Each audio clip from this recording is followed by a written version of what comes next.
l'autoroute urbaine, une balafre qui séparait le centre-ville et le 6e arrondissement en deux, alors que jusqu'en 1955, c'était un vrai cours au sens provençal du terme, une promenade plantée d'arbres. Et donc on s'est engagé dans ce processus et la continuité républicaine a joué, puisque c'est Guy Tessier à la communauté urbaine qui l'a lancé après une première visite sur les lieux d'ailleurs d'Eugène Caselli lorsqu'il était en responsabilité, puis Jean-Claude Gaudin en tant que président de la métropole et Martine Vassal ont permis de débloquer le dossier et de dégager les financements nécessaires. Et si c'est possible aujourd'hui, Monsieur Maranda, nonobstant ce que vous avez dit à propos de ce qui était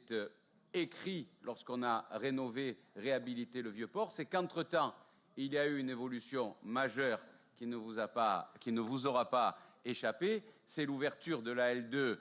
Est, puis de la L2 Nord, qui nous permet aujourd'hui d'avoir une circulation qui se reporte en périphérie et donc de pouvoir travailler sur le Cours-Lieutot. Un Cours-Lieutot qui va être planté d'arbres,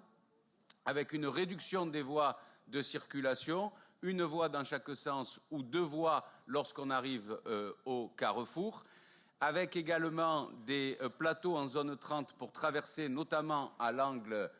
du boulevard Turner, ce qui va permettre de faciliter la liaison piétonnière entre, on va dire, la ville basse autour du quartier préfecture et la ville haute autour du cours Julien. Et pour en faire le lien avec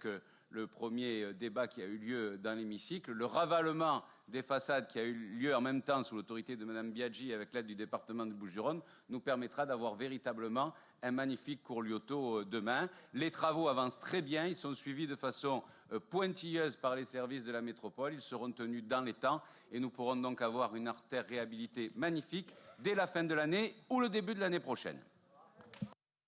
Et monsieur